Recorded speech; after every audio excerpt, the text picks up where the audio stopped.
कैसे आप सभी, उम्मीद करता हूँ अच्छे होंगे। मैं आज आपको दिखाने वाला हूँ ये कौवा है सामने, ये वाला बेचारा, ये सामने वाला खंबा है। यहाँ पे ये आया और बेचारे की आंख अंधी हो गई इसकी,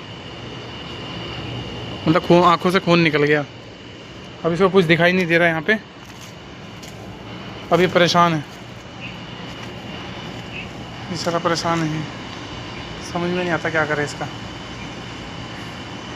भगवान इसकी आत्मा को शांति दे।